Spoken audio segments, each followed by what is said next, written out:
The stars over Meridian burned like shards of glass, cruel and distant. The Galactic King sat upon his crystalline throne, his tendrils twitching with rage. Reports had come from the frontier, another defeat, another planet liberated by the humans. Their leader, General Evelyn Kane, had become a symbol of defiance. To the enslaved, she was a beacon. To the Empire, she was a virus. The king hissed, his voice echoing across the hall. "Send the assassins. Bring me her head." On the barren world of Tarsi's 4, Evelyn stood on a cliff overlooking her camp. The human banners fluttered in the cold wind, red and silver, the colors of defiance. She had fought for 5 years against the Galactic Dominion, a coalition of 100 alien species bound by fear and the king's rule. Her soldiers, scarred, tired, but unbroken, had learned to fight smarter, harder, and more ruthlessly than anyone expected. She didn't fight for conquest. She fought so no one else would kneel again. That night, the assassins came. 6 shadows from 6 worlds, each trained to kill without mercy. They slipped past the perimeter silently, their cloaks bending light around them. The human camp slept under the stars, unaware. But Evelyn was already awake. She had seen too much war to sleep easily.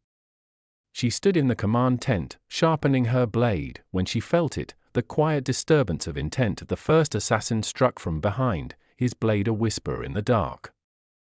Evelyn turned and caught it with her gauntlet, twisting it free in one smooth motion.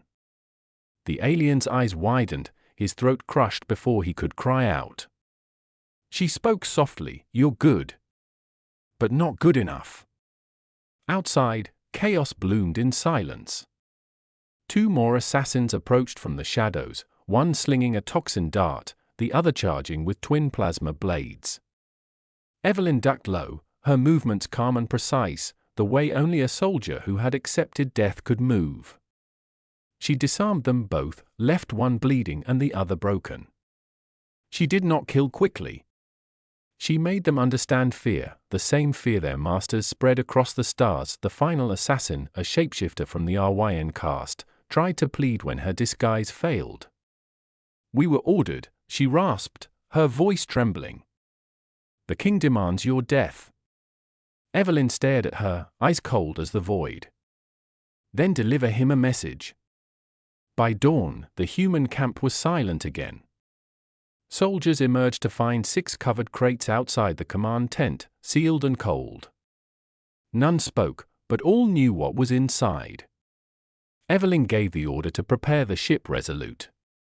"We're sending a package to the palace," she said grimly. 3 days later, on the glittering world of Orion Prime, the Galactic King held court before thousands. His chamberlain rushed in, pale and stuttering. A gift from the Terrans, Your Majesty." The room went still as the crates were brought before him. The king waved a trembling hand. "Open it." When the lids lifted, 6 alien heads stared up from within, each branded with a sigil burned into their flesh, the emblem of Earth's Defense Command. The message was simple: try again. The king's fury shook the throne hall. His advisors begged restraint, reminding him that the humans were unpredictable, dangerous, and unlike any species they'd ever faced. "They don't fight for territory," one whispered.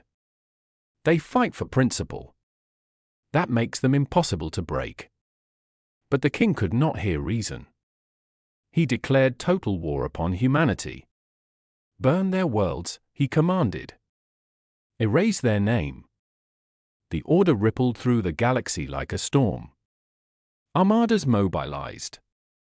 Fleets gathered. And on the edges of human space, the fires of war reignited. Evelyn Kane watched it unfold with grim satisfaction. "Good," she muttered. "Now they're coming to us." Humanity was ready. Earth had long abandoned the illusion of peace. Every colony, every moon, every orbital shipyard became a fortress. They had fought extinction before. This was nothing new. When the first enemy fleets entered Sol space, they found not a helpless world, but a trap. Orbital cannons roared to life. Swarms of drones darkened the void. Human carriers emerged from stealth fields like ghosts. The King's proud armadas were torn apart in hours. Evelyn stood on the bridge of the Resolute, eyes fixed on the burning wreckage outside. "You sent assassins," she whispered into the comms. "We sent soldiers. You sent warships. We sent extinction." Her message was broadcast on open frequencies across the galaxy. Every enslaved world heard it. Every trembling servant of the King found hope in her defiance. Rebellions erupted overnight. Slave races rose in unison, chanting the name of the human general who stood against a throne of 1,000 worlds. The Galactic King's empire began to fracture, one system at a time. His enemies were no longer hidden, they were everywhere. Desperate, the King ordered a final strike, sending his personal guard to capture her. But when they reached Tarsi's 4, the human base was gone. In its place stood a massive monument, a pile of alien weapons melted into the shape of a crown. At its base was a single line carved in every language of the stars: "We don't start wars. We finish them." The King's fury turned to dread. He realized too late that Evelyn Kane had never sought his death, she sought his throne. And when she finally marched into Orion Prime, she wasn't there to conquer. She was there to liberate. The palace fell without a fight. The King, broken and surrounded, looked into her eyes and whispered, "You can't rule what you destroy." Evelyn stepped closer, pressing the point of her blade against his chest. "Then I'll rule what I rebuild." When the news spread, 1,000,000 worlds cheered. The reign of fear had ended, not with a coronation, but with 6 heads in a box and a human's quiet promise. The galaxy learned that day what humanity had always known: if you send death to our door, we'll send it back, wrapped neatly, with a message: don't mistake mercy for weakness.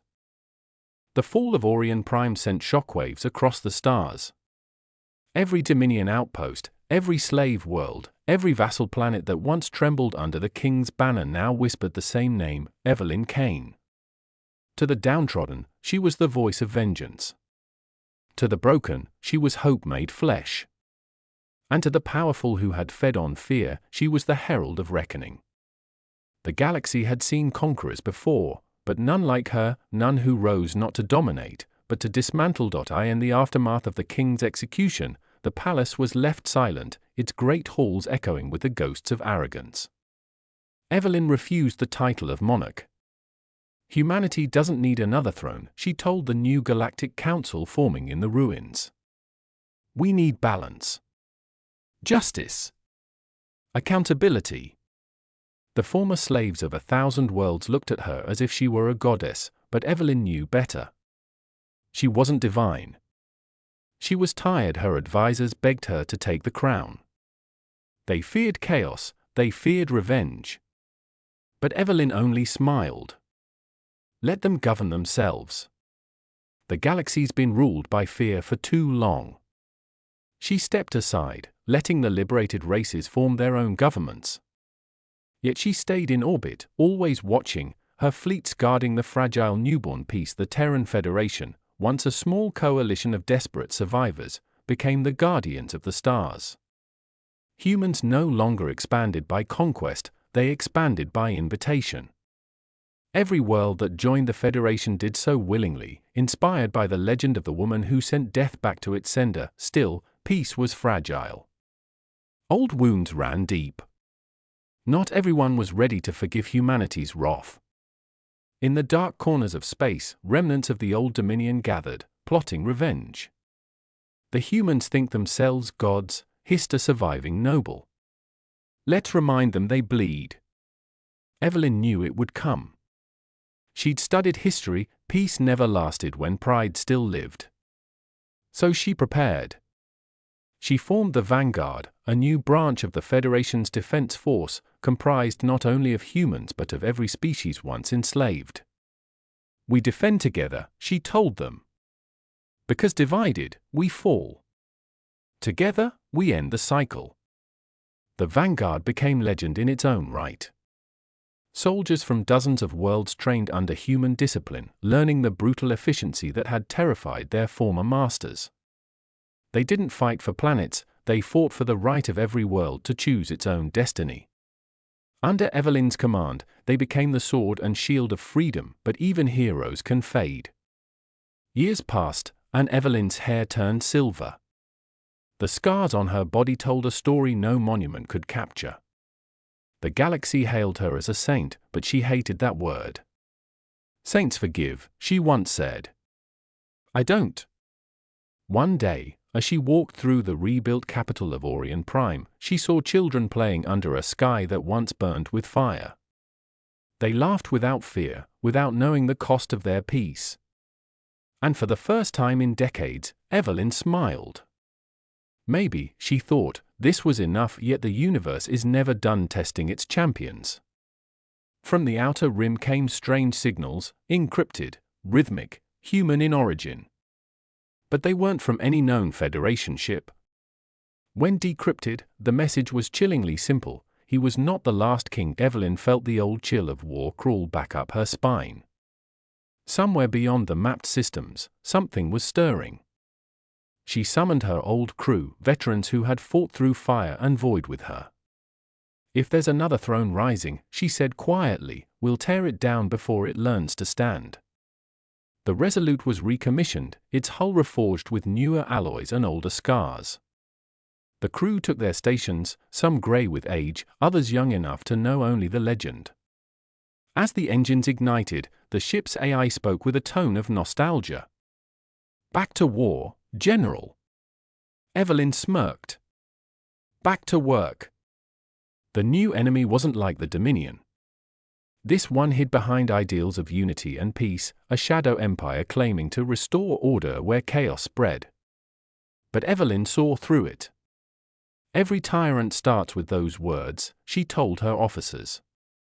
"Let's end this before it spreads." When the Federation Council protested, fearing another galaxy-spanning war, Evelyn simply said, "If we ignore tyranny when it's small, we'll face it again when it's vast." And with that, she left without sanction, leading her old crew into the dark. Weeks passed before contact was lost. The Resolute vanished beyond the frontier, swallowed by silence. Rumors spread, some said she'd fallen in battle, others that she'd struck at the heart of the new threat. The truth was buried in starlight. Years later, a probe drifted into Federation space, transmitting a single file. It contained a message, Evelyn's voice, calm and unyielding. "If you're hearing this, then the fight isn't over. But don't wait for heroes. Be your own. The galaxy doesn't need saviors, it needs people who refuse to kneel." Her words spread like wildfire, becoming doctrine. The Vanguard adopted her last phrase as their creed. Across the stars, monuments rose, not to her victories, but to her defiance. A single phrase was carved beneath her image: she taught the stars to stand. Centuries later, historians would argue whether Evelyn Kane had truly existed or if she was a myth woven from humanity's indomitable spirit. It didn't matter. Her story had become truth in the hearts of all who refused to bow to tyranny, and in the quiet edges of the galaxy, on worlds that once trembled under alien rule, children still played under free skies, whispering tales of the human general who had sent the heads of assassins back to a king, and taught an entire universe what it meant to fight, not for power, but for the right to be free.